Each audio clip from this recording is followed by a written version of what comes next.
Who are the most influential artists of all time? Some people might say Van Gogh, the man who pioneered the future of art with bold, expressive colors and emotional paintings of the French countryside. Other people might say Prince, the flamboyant, androgynous guitarist with the voice of an angel. Other people would say the Beatles, the rock band who transformed popular music forever with their innovative songwriting and production. And some people would say Young Thug, the rapper from Atlanta who came and turned hip-hop upside down forever. Seriously though, Young Thug has become by far the most influential rapper to come out of Atlanta in the last 15 years of him making music, which also means he's ended up influencing an entire generation of rappers and even pop stars. But when Young Thug showed up in Atlanta in the early 2010s, he was quickly rejected by the outside world. His music was massively weird, if not just downright incomprehensible.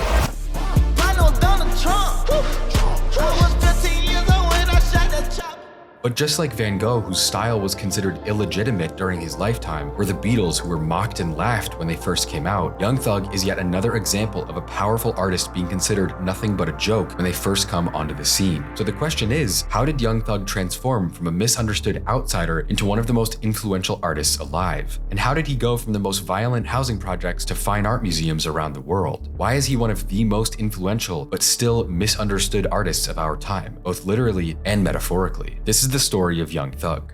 In the summer of 1991, a kid named Jeffery Lamar Williams was born on the south side of Atlanta, Georgia. And the Atlanta he was growing up in the 90s and 2000s was a place of extreme energy. On the one hand, it was becoming the center of the new era of hip-hop. When Jeffrey was a baby in 1994, Outkast dropped their debut album, and after years of the East and West Coast dominating the airwaves, Atlanta exploded with creative energy. The city became the capital of unique, expressive personalities telling colorful stories about street life in a way that had never been done before. But on the other hand, the street life that served as the source of inspiration for the city's rising stars was a whole other story. Once being called the city in a forest with 48% of the city's land being covered in trees, Atlanta has always had a unique layout. That can mean beautiful, wealthy neighborhoods with mansions and parks throughout the city, but on the other side of the coin, its most dangerous areas are often called dark and menacing. Combining the countless secluded winding streets with Atlanta's long history of racism and redlining, and what you get is some of the most infamous ghettos in modern America. And one tiny island in Atlanta's sea of trees was Jonesboro South,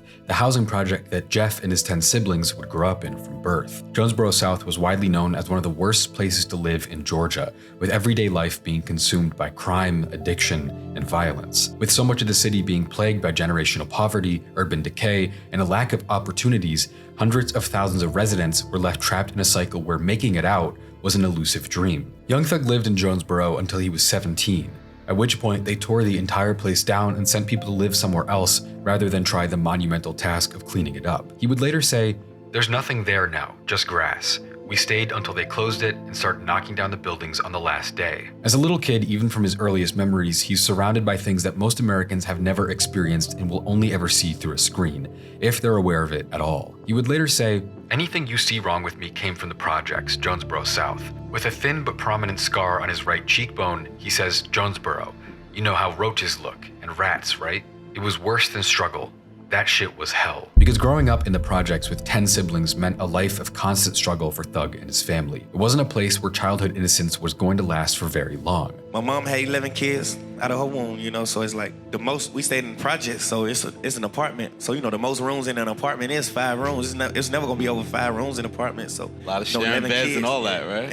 And she adopted 2 of my cousins. So 2 of my cousins stayed with us also. We was probably like 18 people in a 5-bedroom apartment. Yeah. And so it becomes easy to see why the youngest of 11 kids would start acting a certain way when you look at what he was surrounded by for most of his life. By the time he was in high school, he ended up fighting with a teacher in a classroom and breaking his arm, which led to 4 years in daytime juvenile detention. Rough motherfucking place, huh? Yeah. Nicknamed the Lil Haiti for a reason, for financial and stability reasons. Man, we got the name. That's what we got. We got the name. We came up with the name because of that. How close it was to how we was. Like the way I was raised, the way I lived, the way my house looked, the way everything around me looked and felt. When he was 9 years old, his older brother Benny was killed in front of him. His lawyer would tell the story in court many years later. A 9-year-old boy sees his brother Benny collapsed on the ground after being shot in the chest. Someone calls 911, but when the police finally arrive, they don't rush to help him. Instead, they handcuff the boy's mother, who's screaming and crying hysterically.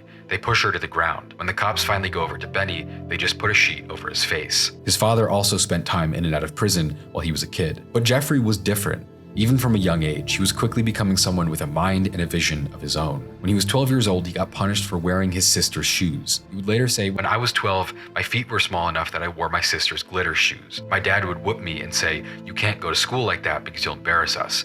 But I never gave a fuck what people thought." And never caring what people thought would quickly become his greatest asset in a world designed for him to fail. It might sound like a kid who wears girls' clothing and fights with teachers is the last person who would ever escape the hood and become a star. But in reality, that tendency, that ability to do whatever he wanted no matter what anyone thought, would end up being his greatest strength. And in the late 2000s, when he was a kid, Atlanta rap was becoming bigger than ever. And for someone like Young Thug, watching people from his side of town find huge success and achieve things that no one else around him ever had, it started to look like one of the only ways that he might be able to have a chance at changing his life. But it just so happened to be the case that Young Thug was born with the ability to come up with insane melodies off the top of his head. He would later describe it in a nonchalant way, like he was trying to play it cool, saying, "Anyone can rap if you've got brains, so I just went with it." But the journey he was about to go on would get a whole lot deeper than that.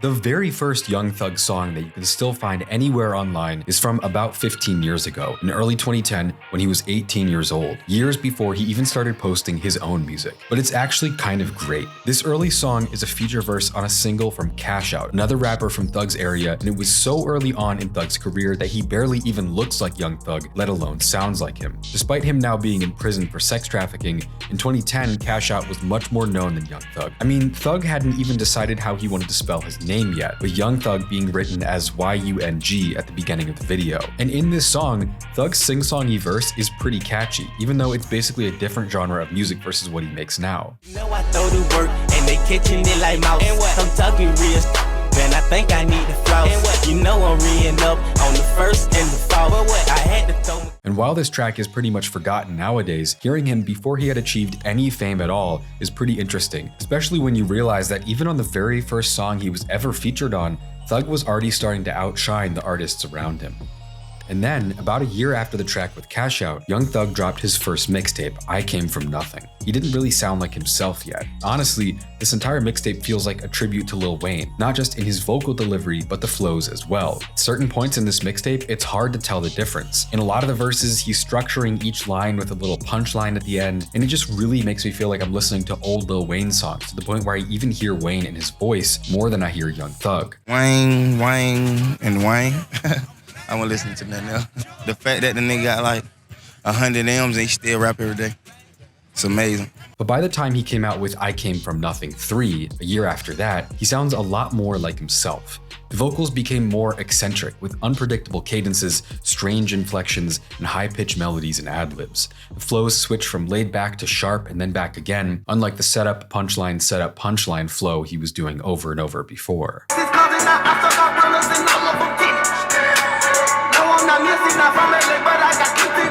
Honestly though, especially with Came From Nothing 2 and 3, I can really see how hardcore Young Thug fans would love these projects, just off how you can really see Thug's evolution start to come together, even when he was so inexperienced. By the time he made the third mixtape, he sounds much more spontaneous and confident. 504, but I'm Lil Haters, B-E-O, bitch tried to fuck me first, no, N-O. One person who has a couple features on this mixtape series is Future. At the time, he also didn't have a studio album out yet, having just dropped Tony Montana a few months earlier. When he was making these mixtapes, Young Thug's career was about as deep in the trenches as he could possibly get. He basically wasn't known by the outside world at all. He was working with a local manager named Bobby Patterson, who had a creative studio in Atlanta, and business-wise, they were at a level where Bobby was just posting his phone number on their YouTube channel so you could call him up and book Thug for a show if you wanted to. As far as his public profile went, that was it. A lot of these videos today have millions of views from Thug's cult fan base, but back then, they weren't getting much more than a couple hundred. But when Young Thug was a kid, all the way up to when he was 20 years old dropping these mixtapes, one of the most influential and powerful rappers in Atlanta was Gucci Mane. Over the years, Gucci Mane got pretty big. He's been on massive hits like Wake Up in the Sky, Black Beatles with Ray Shremmerd. He's worked with artists like The Weeknd, Mariah Carey, and Usher, but he never really sold out. He stayed tapped in with his hometown in Atlanta even after he had pretty huge mainstream success. After starting his own label in 2007 underneath Warner, he successfully signed countless rappers and producers out of Atlanta like Waka Flocka Flame, Beethoven, Lex Luger, Young Scooter, Chief Keef, Southside, Nicki Minaj, Migos, Future, Metro Boomin, Soulja Boy. To be real, Gucci basically ran Atlanta and signed a lot of artists that came out of the city for 15 years. You're a big fan of Gucci. Who? Elton John. That's dope. That's so Gucci is his favorite rapper. Gucci What? fucking man. That's dope. I went to his house. He's Hey, like, let when me Gucci ask you get out? this. And one of the artists he signed over the years was Pee Wee Longway, known for songs like Preach It and Fiji Water, and also being in a rap trio with Gucci and Young Dolph called Felix Brothers. And Pee Wee Longway just so happened to have also grown up in Jonesboro South, being Young Thug's neighbor when they were little kids, years before the music. Young Thug and me, same project, same everything. Whatever he doing, I'm on his bumpers. Whatever I'm doing, he on my bump. We locked in, so hell yeah, and I'm... But the story goes that Pee Wee eventually brought Thug to Gucci Mane's studio to show him the mixtapes that Thug had been working on in 2012. But Gucci already trusted Pee Wee enough that he took $25,000 out of his backpack, gave it to Thug, and signed a contract with him right then and there without ever having heard any of his music. He would later say, "When Pee Wee got to the studio, he brought Young Thug and 2 other guys, and he said, 'Listen, they're hard. They're the ones that got me to start rapping, so sign them.' And I had a bag with some money, and I got $25,000 out, and I signed Thug right there. I had never even heard a song from him." I told him, I said, "Listen, I'm gonna sign you." I said, I'm just gonna give you a shot. I said, "I don't care if you can rap or not. I know you can hustle, so we're gonna just hustle the music. I'm gonna work with you."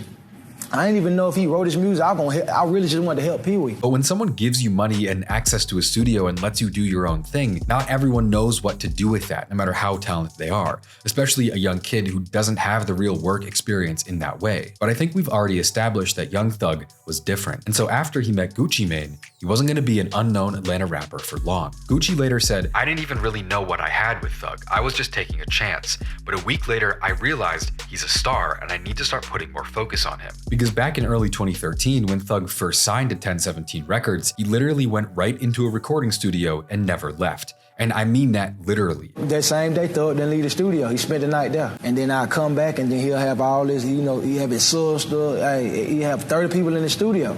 But he'll never leave. He just always be there recording. Even in the early days of his career, the people around Young Thug would talk about him working all night, every night, nonstop, until he had made thousands of songs. Do you smoke gas? No way.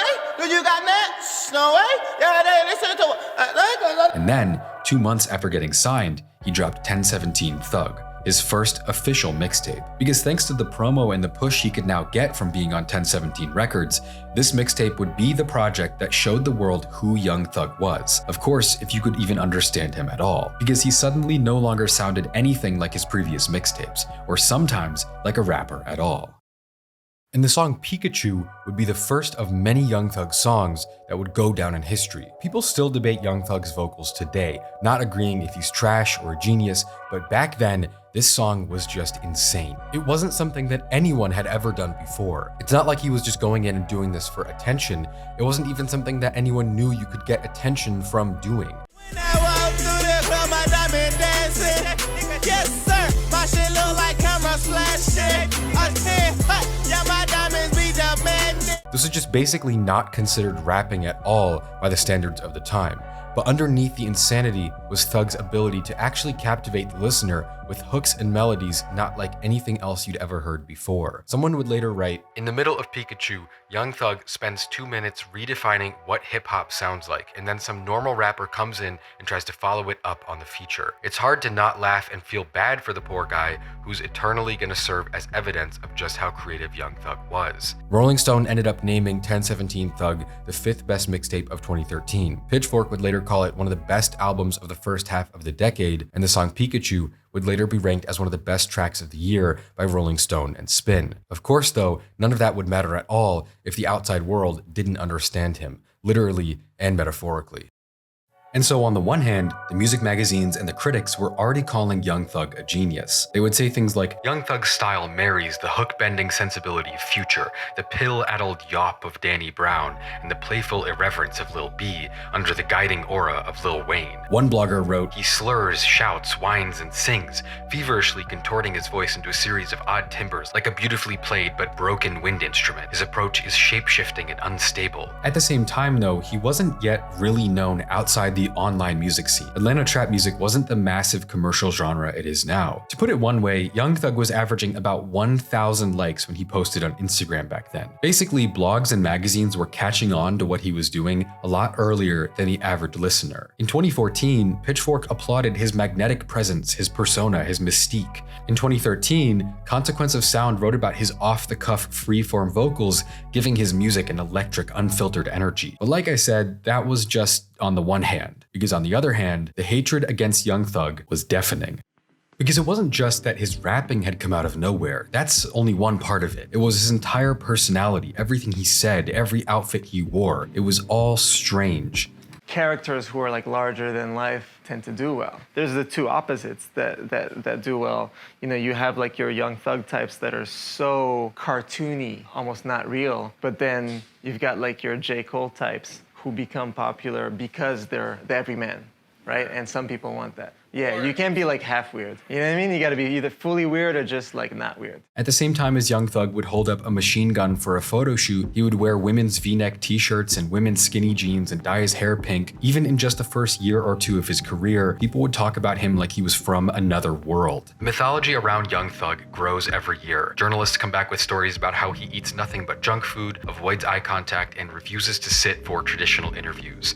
His collaborators share wild tales about how he records with exotic animals and makes dozens of songs every day. An endless stream of over-the-top headlines paint the picture of a man who operates on his own wavelength, carrying a gun under his dress, changing his name on a whim, and winning awards for videos he didn't even show up for. And so sure, a trap rapper in a leopard print dress is gonna piss some people off, but it was also deeper than that. It was all strange enough to the point that a lot of people just didn't even feel he was a real artist. And then people would later talk about how it was basically taboo to be a Young Thug fan back in 2014. People would say things like, people looked at me like I was remedial for listening to 1017 Thug in 2014, and I still remember when Lifestyle dropped because the amount of hate he got was crazy. But despite the hatred, he would go on to put out 7 or 8 more mixtapes in the next year and a half. Because what Gucci Mane said about him early on wasn't an exaggeration. Young Thug basically lived in the studio. He would say, "I never leave. All day, every second. Gotta keep the money coming in." And on the one hand, it was for his own good. His manager would say in 2014 that they needed him to keep working so he wouldn't get in trouble with the law. He would say that when he isn't making music, he can be a problem. At the same time though, when he was in the studio, he was thriving. It was non-stop. Mixtapes like Black Portland, Young Thugga, Purple Album, 1017 Thug 2 and 3, Rich Gang Part 1 with Rich Homie Quan. And this outpouring of music didn't go unnoticed. Yeah, after one mixtape, he was loved and hated at the same time, but the reactions to his next mixtapes were only gonna get even crazier.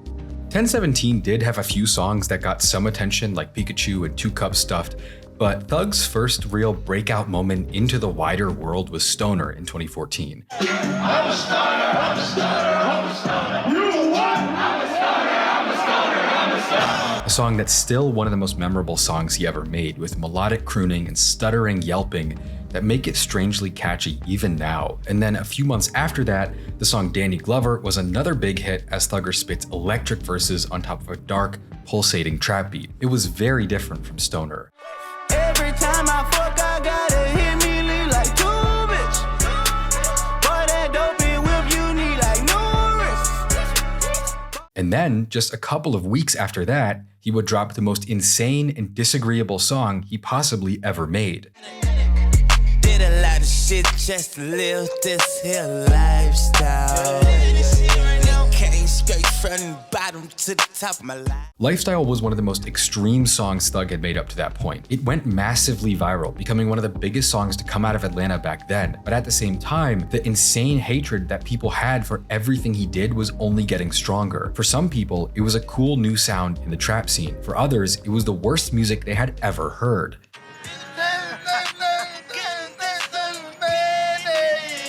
Hey yo, I thought he said I like bacon, egg, cheese with mayonnaise. If you go on forum posts from back in the day when this song came out, this was not being called the classic it is now. People were saying, I can't understand this is garbage, is Young Thug a dying animal? And it wasn't even coming from random racist online trolls. Somebody put together a video of him, I think rapping real fast, something like that. He was making noises. It sounded like Courage the Cowardly Dog or something like that. Something like that. Lifelong, dedicated, serious hip-hop fans were probably angrier than anyone else. For them, the slurred lyrics on Lifestyle were downright offensive. It wasn't real music. What was that? Fucked up, baby. Got like 4 ounces in the 20. This isn't English, right? What's going on in this video? Is the whole concept just about saying a bunch of nonsense syllables? Did a lot of shit just to live this here lifestyle. And apparently one of those things wasn't learning to enunciate. But at the same time, the huge success of the song was almost like a BC and an AD moment for that entire era of music. Yeah, you couldn't understand a single thing Thug said when it dropped 11 years ago. I remember hearing it as a kid and being like, wow, this is pretty crazy. I can barely understand what he's saying. But if you go back and listen to it today, it sounds pretty normal. If that isn't the definition of influence, I don't know what to tell you. Today, the music video for Lifestyle has 700 million views on YouTube. It has 300 million plays on Spotify. It was one of the big early hits for Thug's class of artists, and it was proof that his sound was going to be the mainstream, whether people violently clowned on it or not.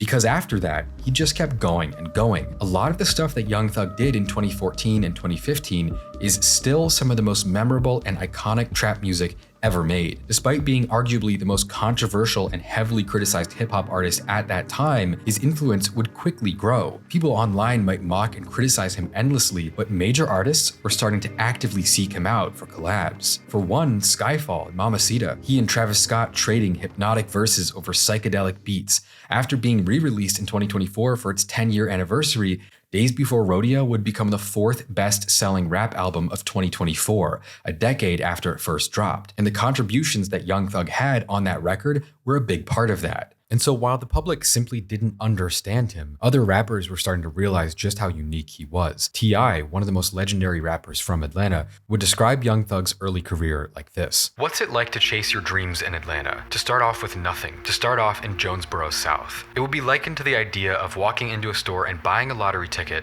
and getting the mega millions. He didn't come from a family that knew how to get him in front of people. These kids were running the streets, lost. And at the time, he didn't have a talent that was easily recognizable by the people who were in a position. So he had to work a Rubik's Cube to find himself in a position not only where he could present his art to people, but to where the people he was presenting to could actually understand. The journalist asked because he was ahead of his time, and T.I. replied, completely ahead of it. He still is today. Then he dropped Best Friend, the platinum-certified single with playful flows and unforgettable melodies, Take Care with Lil Wayne, where he sounds like Louis Armstrong impersonating the Cookie Monster. Then there was Good Times in 2015, where Thug raps colorfully on top of a playful UK garage beat by Jamie XX, merging trap and UK garage in a way that had never been done before. Then there was Throw Some Mo off Ray Shremmerd's Shrem Life, featuring a rapid-fire verse from Thug. That would become one of the most streamed songs off the 3 times platinum album. And that's only a few of the iconic cult classic songs that Young Thug was on back then. And if you look back now, many of Thug's verses from these early days of Atlanta's trap wave laid the foundation for the genre truly breaking into the mainstream a couple of years later. But at the same time, he was still just getting started. And so after a few years of prolific output, people's perception of Young Thug was changing. Lifestyle being a big song that most people saw as a meme, that alone didn't make him a star. But 9 or 10 more hits after that was a step in the right direction. And at the same time, trap music was exploding in popularity. By 2015, it was pretty obvious that the trap sound was going to define the next era of mainstream hip-hop, and Young Thug was starting to play a pivotal role in that new generation. But after locking in and dropping all these cult hits, building up a fan base that actually loved him, he was now in the exact position where most artists would have to play it safe. Most people would have to gravitate towards a more commercial sound when they're trying to build a bigger audience. But Young Thug in 2015 wasn't most artists, because instead, he was going to double down on his own unique artistic vision. Because the mixtape run he would go on from 2015 to 2017 would somehow be even more insane than what he had already done, and massively more popular at the same time. In 2016, he drops a song called Harambe, where his vocals can only be compared to 3 things that exist on Earth: the jazz legend Louis Armstrong, a broken instrument, and the gorilla it was named after. On Harambe, Thug alternates between guttural screams and growls, hoarse singing, and ad-libs that sound like they're being torn straight out of his mouth. Even his delivery was insane. On this song, he completely abandoned conventional rap flows to create a song that sounds a lot more like an experimental jazz performance than a trap song. Nigga, nigga, back it up. Fast killer, nigga, fast wheeler, nigga, back it up. Ain't shit, nigga, Godzilla, nigga, act up.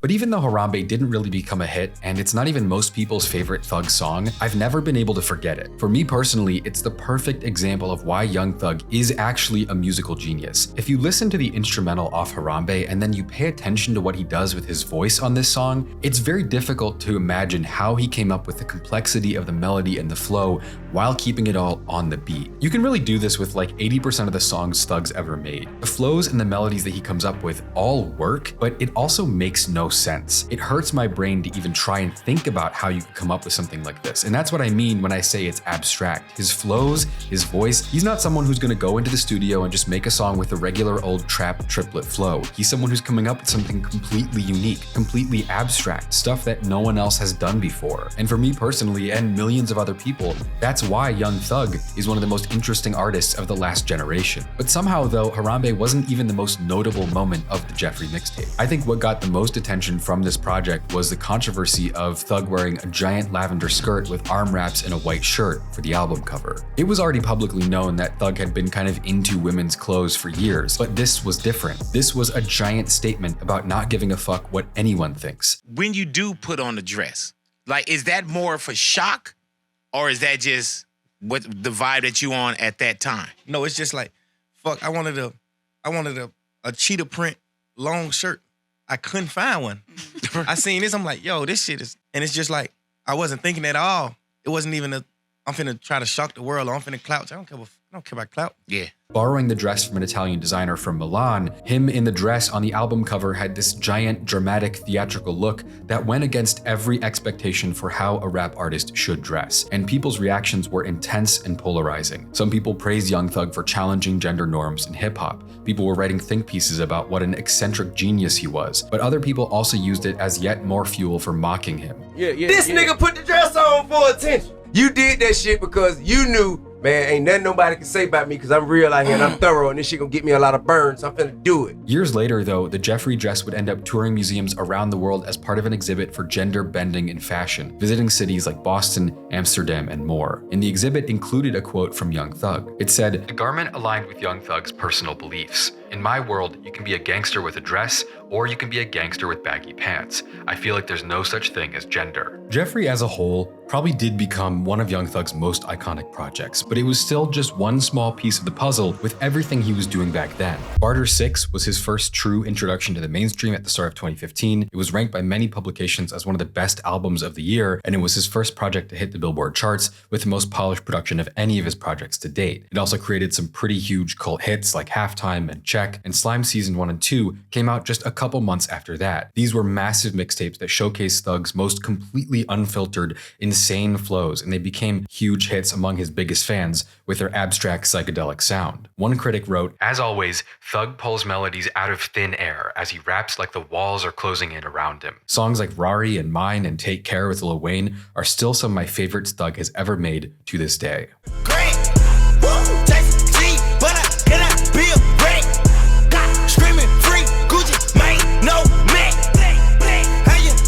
But then after that, just 3 months later, he dropped I'm Up, and this mixtape would be much shorter, but it still has a ton of iconic songs packed in with frantic production and some of the most insane flows he had used yet. The beat from For My People feels more like an ASMR noise than a trap song, but he somehow floats on it anyway. And then Hercules is an insane 5-minute masterpiece where you hear him snarling, screaming, floating, and transforming on top of dark, imposing organs and thundering bass. Despite the simplicity, he was delivering an energy like no one else at the time.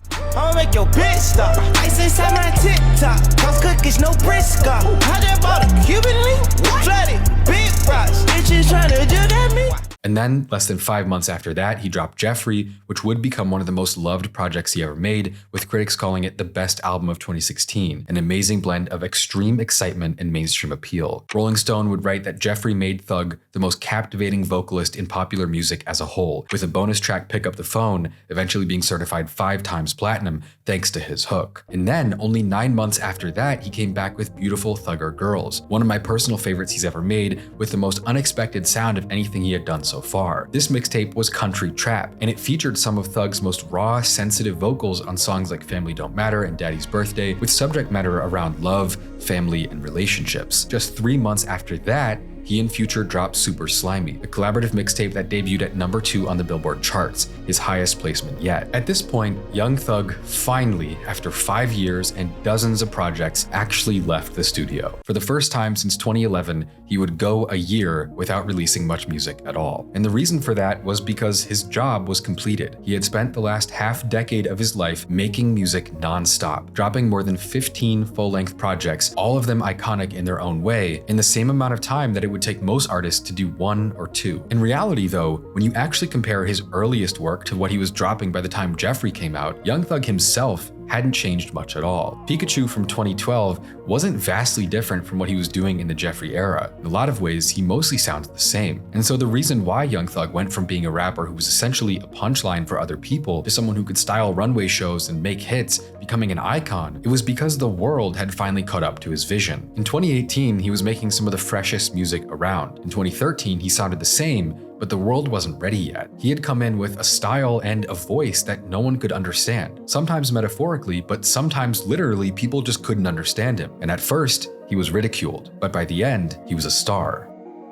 Because not long after dropping Super Slimy with Future, Young Thug's style had so much momentum that he actually started topping the charts as an honest-to-God mainstream star. When he was featured on Havana by Camila Cabello, that song would become his first #1 hit, earning him a diamond plaque not just in the US, but literally all over the world, with the track having over 2 billion Spotify plays today. He also made a few appearances on Drake's cult classic mixtape More Life, on Ice Melts and Sacrifices, the latter of which is one of my favorite verses he ever did. Not long after that, his song Goodbyes with Post Malone would rack up 1.5 billion streams on Spotify. And in the summer of 2018, he co-wrote and did background vocals for Childish Gambino's This Is America, which would be another #1 song on the Billboard charts for him, earning him a Grammy for Record of the Year, while the song was certified 5 times platinum. And so by the end of this run, Young Thug was pretty solidified. The influence, the presence, the cult popularity, the mainstream success, it was undeniable. It was clear that he had made a mark in hip-hop and pop music in general forever. But what he did next would be to make sure that no one could ever say he didn't.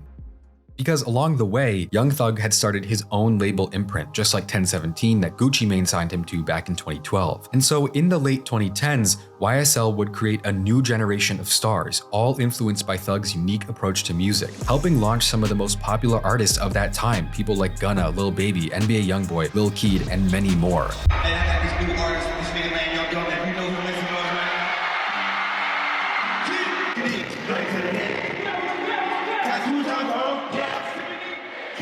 At the same time though, in many cases, it would go much deeper than music itself. After dropping out of high school in the 9th grade, Dominique Jones was a teenager making a living by dealing drugs on the southwest side of Atlanta. By the time he was 17, he was spending time around recording studios affiliated with a lot of the popular local rappers at the time. And before long, the people around him, including the founders of Quality Control Music, started trying to convince him to seriously try music instead of being so close to the streets and risking jail time or worse. But he was reluctant to give up the easy money, and his family needed him to be bringing in that income. But in 2014, he was sent to prison for 2 years after being convicted of drug charges. When he got out though, he wasn't greeted by a cold, unfamiliar world. Instead, Young Thug came and gave him $50,000 to start making music and stay out of the streets for good. 6 months later, his debut mixtape was released with features from Young Thug, Gunna, and more. And in the years after he got started, Lil Baby would drop countless hits and release some of the most loved and best-selling mainstream trap albums of his era, with My Turn being the best-selling album of 2020 in any genre. And that's only one person that Young Thug helped build from the ground up. Gunna is an artist also from Atlanta who first appeared in a mainstream capacity on the song Floyd Mayweather from Young Thug's Jeffery, but it wouldn't be long before he started building an empire of his own. Releasing projects like Drip Season, Drip Harder, and Wanna, he quickly became loved for his smooth vocals and flows. Drip Too Hard with Lil Baby racked up over 1.6 billion plays on Spotify, while collabs between Young Thug and Gunna became legendary for their complementary styles and flows. Three-Headed Snake, Hot, Scoliosis, Chanel, Dollars on My Head, Young Thug and Gunna were an inseparable duo in and out of music. Within a couple of years, Gunna was competing for chart positions against artists like The Weeknd, and he was winning. Today, both Lil Baby and Gunna have more monthly listeners than Young Thug himself, but they really only got started thanks to him helping them out. It's just one more example of Young Thug being one of the most influential figures in modern hip-hop. When Thug finally dropped his debut studio album So Much Fun on his 28th birthday in 2019 after dozens of mixtapes, trap music had become bigger than ever. 5 or 6 years before, the new trap sound had been quickly gaining steam, and Thug was big in that movement, but it was still kind of indie, it was underground, and it wasn't all that commercialized back then. But after a couple of years, it had become the default sound of pop rap, even bleeding a little bit into mainstream pop, and Thug was bigger than ever. Not only had he been on some major pop hits and had his own hits as well, but he had birthed a ton of artists who all took from his style on top of that. And So Much Fun was his biggest project yet. Songs like Bad Bad Bad, The London, Hot, they were huge hits. And being his first project to debut at #1 on the Billboard charts, it was a huge success, and the same went for Punk, which came out 2 years later. Again, it debuted at #1, it had a huge rollout, all the marketing power behind it, and some of the tracks did do well, but for replay value, it was oddly lacking. A lot of Young Thug's flows on his later projects were simpler triplet flows without the same bombastic energy of his older music. The lyrics would be more generic, they would lack the shock value he used to have. Even his vocals would be more conservative, lacking the insane vocal runs and the melodies he used to produce at a rapid rate. And so despite, or maybe because So Much Fun and Punk were his biggest, most expensive albums yet, it kind of lacked the character he was always known for. Critics, fans, the average listener, people were a lot less thrilled by what Young Thug was putting out. He was still bigger than ever, like I mentioned, with more industry push, more money. In 2021, he had another #1 hit, Way Too Sexy, with Drake and Future, and both Drake and Future said that the song wouldn't have been possible without him, but at the same time, people were a lot less excited by new Young Thug music than they were before. But before Young Thug could come back with a bigger, better project, in May of 2022, he and 28 other YSL affiliates were indicted on a 56-count Georgia RICO Act charge, alleging that his record label was not a crew of rappers, but that they were a gang with murderous control over Atlanta's criminal underworld, with the main charge being participation in criminal street gang activity. He was denied bond multiple times before the trial began, facing up to 125 years in prison. And because of his notoriety in Georgia, being one of the biggest rappers out of the South at the time, it took over a year to select an unbiased jury, with many more jurors being disqualified even after they were selected. But that wasn't all. Once the trial did finally start, 2 judges were recused for conflicts of interest. But as the trial panned out, the very menacing charges that carried a possibly over 100-year prison sentence started to make less and less sense. If the charges against Young Thug sounded unclear, it's because they were. The way that RICO charges work is that he could be convicted of anything anyone in YSL had ever done wrong. But as the trial went on, it became clear that the state of Georgia didn't really have enough evidence to convict anyone, let alone Thug. Being admonished by the judge multiple times over disorganized presentation and dishonest tactics in the courtroom, the prosecution's attacks were starting to fall apart. Eventually, it got to a point where the judge strongly suggested that both sides come together to figure out a plea deal, wanting to avoid a mistrial that would waste massive amounts of time and money after redacted information was accidentally revealed to the jury. Plea deal negotiations took days, with the defense asking for Thug to go home immediately on house arrest, while prosecutors advised for him to get 45 years in prison. It all came to a head, though, when the judge called out that the prosecutors had previously been willing to let him out immediately if he would testify against his co-defendants, begging the question of whether or not they saw him as a threat or they were just trying to make an example out of him. As Judge Reese Whitaker noted in her closing remarks, the prosecution's initial offer of probation, which they then took back, seemingly conceded that they didn't think Thug was a danger to the community. While some of the people around Thug had allegedly committed violent crimes, they didn't seem to have much tie to the rapper himself besides text records, rap lyrics, and social media posts that they hoped would collectively paint a menacing portrait to the jury. And so ultimately, Thug agreed to a blind plea. Instead of trying to negotiate with the prosecutors who seemed to be clearly acting in bad faith, he put his fate in the hands of Judge Whitaker, and that move paid off. Later that same day, the judge sentenced him to 15 years probation with no time served in prison, allowing him to go home later that same day. In the end, by the time Thug was released, it had become the longest trial in the history of the state of Georgia. If you want to see the whole documentary we made covering the insanity of the YSL trial, you can click on the screen to check that out. The trial also exposed fractures in the YSL Brotherhood when Gunna accepted an Alford plea deal in December of 2022, getting out of jail 2 years before Thug. Despite maintaining his innocence and denying testimony against others,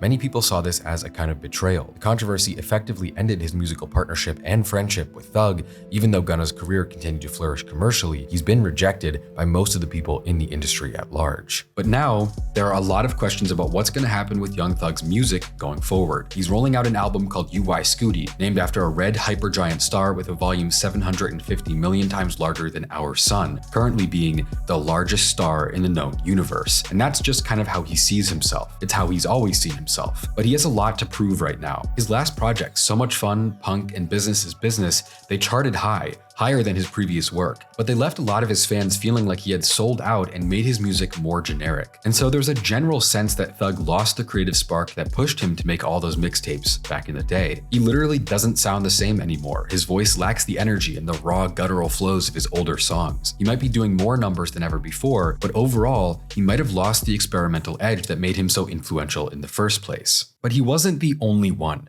General interest in trap music has gone down since COVID, with a lot of fans talking about the genre becoming stale, repetitive, and uninspired in the last few years. It's no longer the sound that any rising artist can just go viral with anymore. And so maybe pop trap really is dead and no one, let alone Young Thug, could bring it back. But by the time the world recognized his talent and stopped laughing at him for it, he had already become one of the most influential artists alive. In 2019, they were writing articles called Why Young Thug is the 21st Century's Most Influential Artist, because he didn't just make countless hits of his own and build up a giant cult fan base with some classic projects, but he also inspired the new default sound of pop rap. Lil Uzi, Gunna, Lil Baby, Playboi Carti, these are some of the biggest hitmakers of the current generation of rappers, and they've all copied his ideas and sounds in one way or another. But the craziest part of that is that most of them only managed to master one or two of his flows, never fully recreating the entire style. Even Lil Nas X would later say that Young Thug was a huge inspiration for Old Town Road after that song became the highest certified song ever with 17 platinum plaques in the US.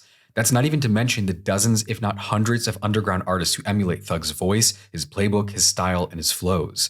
He's still influential now. Nine Vicious is an up-and-coming 22-year-old underground artist who outwardly idolizes Thug, copying a lot of the moves that Thug was making 10 years ago or more. And he's just one example of the underground still copying Thug's moves an entire generation later. Even Playboi Carti's I Am Music, the most highly anticipated and best-selling rap album of 2025 so far, contains multiple ad-libs, flows, and voices that are clearly directly inspired by music that Young Thug made over 10 years ago. And so maybe Young Thug never fell off at all. When you listen to his music from back in the day, 10 years ago or more, it's so far ahead of its time that it basically still sounds brand new right now. And so if that doesn't make him one of the most influential rappers to have ever picked up a mic, I don't know what would. And so it's hard to not be inspired when you really hear about Young Thug's story. He starts off in one of the most infamously violent, treacherous housing projects in Atlanta, and he's the 10th of 11 kids in a poor family. While he's a kid, he watches one of his brothers get murdered, and his father spends time in and out of prison, away from the home. He goes on to end up in the streets at 9 years old. He spends years in juvenile detention for breaking his teacher's arm, at the same time as he was getting in trouble at home for trying to go to school in girls' clothes. He would later say that he didn't start rapping out of any artistic or creative urge, but because he wanted to make money and get out of the trenches. He said, "Anyone with a brain can rap, so I did it." But once he started rapping, it would turn out that he had a voice unlike anyone else around him. But at first, he was hated.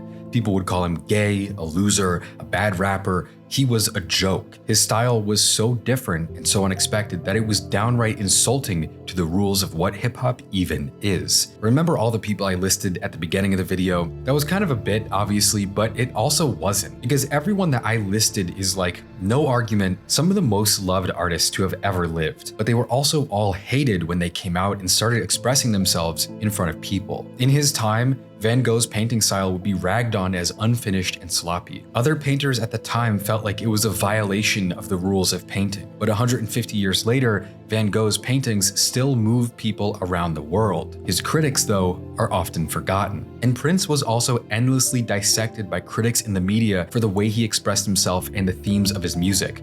But today, he's one of the most loved pop artists ever. When the Beatles first got famous, they were considered to be a band for kids, with people making fun of their appearances, their songs, their performances. But 60 years later, the whole world sees that they changed the entire future of music forever. And so when people called Young Thug a gay loser, he just kept going. He practically lived in the studio while he made music to prove his point. And after a couple of years of constant work, he was a star. But even when that recognition came, he never started to make sense. A violent gang leader, a gangster rapper, at one point facing 100 years in prison, but at the same time he's wearing dresses, painting his nails, telling the world he has no gender, singing in a high feminine voice in between the guttural screams and the yelling. And so even now, after the subgenre that he helped pioneer became the face of mainstream hip-hop, he's still widely disliked and misunderstood. But if you go back and listen to a Young Thug song from 2013, you'll hear it immediately. He was ready and real from the beginning. And whether or not you like his music, he's probably the greatest manifestation of authenticity that hip-hop has ever seen. It was never a performance, it was never an act, it was never a marketing tactic. He was doing what he knew how to do. He was doing what he wanted. It was the rest of the world that had to figure out how to catch up. And some people will still be trying to catch up forever.